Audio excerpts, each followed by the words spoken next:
Mes chers amis, il y a 21 jours pour jour, le peuple français se prononçait contre l'adoption de la Constitution européenne par le voie du référendum organisé le 29 mai 2005.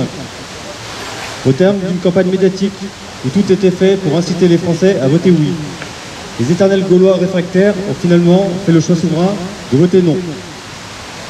Une terrible défaite pour le camp mondialiste, de gauche comme de droite, une défaite insupportable pour l'oligarchie qui l'a obligé pour la première fois à dévoiler son vrai visage tyrannique pour continuer à faire avancer son projet globaliste. En effet, pas plus de 2 ans après le référendum, les députés de l'Assemblée nationale, sous l'impulsion de Nicolas Sarkozy, alors fraîchement élu président de la République, se réuniront à Versailles, quel symbole, pour adopter l'immonde traité de Lisbonne qui reprend à quelques exceptions près tout le contenu du traité que les Français ont rejeté 2 ans plus tôt.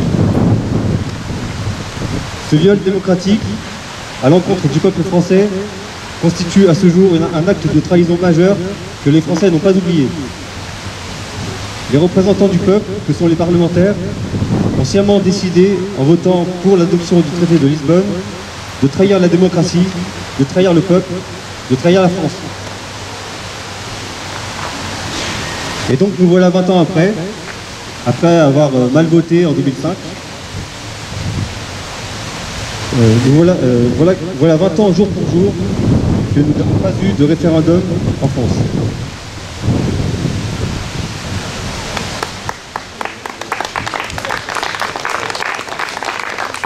Et comme l'a dit Antoine tout à l'heure, ça veut dire c'est qu'il disait, en gros, toute personne qui a moins de 38 ans ici n'a jamais participé à un référendum.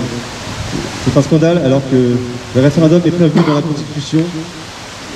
Le peuple doit gouverner par ses représentants et par la voie du référendum à égalité.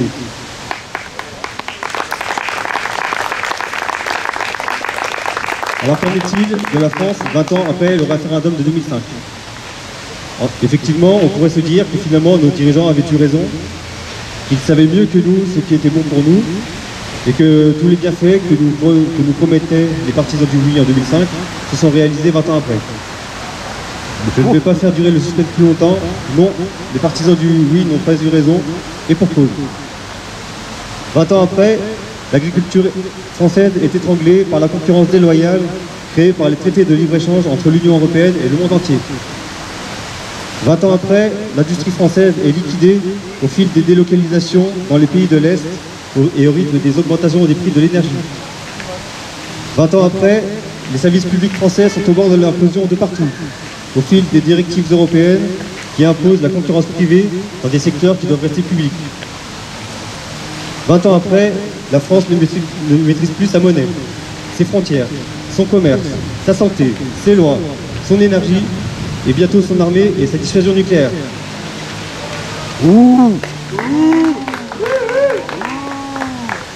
Alors devant ce constat terrible et implacable, il est urgent de rappeler que les partisans du non en 2005 ont eu raison sur toute la ligne, que les Français ont voté non et que 20 ans après, c'est toujours et plus que jamais non, non et non. Brexit.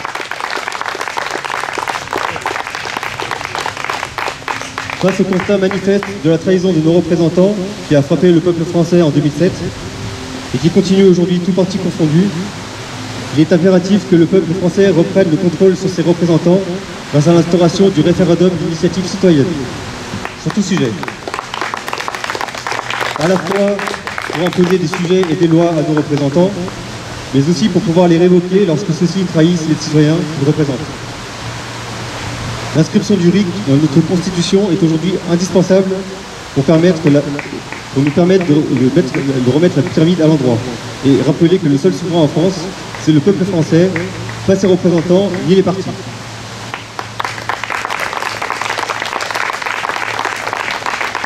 Il est donc urgent et vital pour la France d'arrêter le massacre en règle que l'Union européenne nous inflige chaque jour.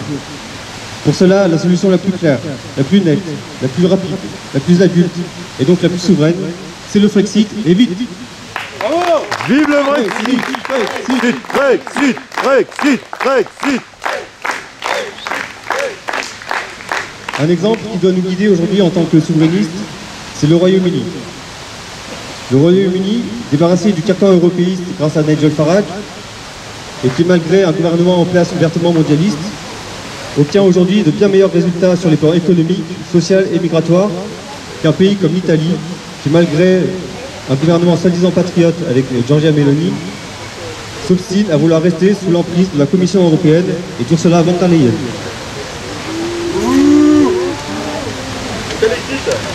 Cela nous montre bien que notre combat pour le Frexit est le bon et que toute politique de redressement national ne pourra commencer que par un Frexit franc et souverain.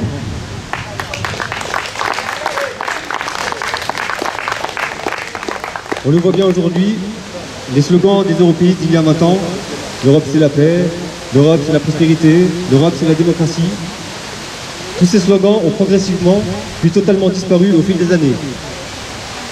Aujourd'hui, les Européens n'ont plus qu'à la guerre, l'austérité, la censure et la surveillance généralisée à imposer aux peuples européens pour continuer à se maintenir en gouvernant par la peur. Et en annulant les élections. Eh bien mes chers amis, je vous le dis, vous les souverainistes, nous n'avons pas peur.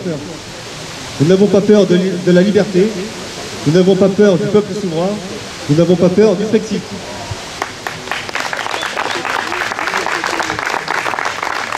Alors plus que jamais, 20 ans après la victoire du non, disons oui à la liberté, oui au peuple souverain et oui à la France libre. Oui, bravo.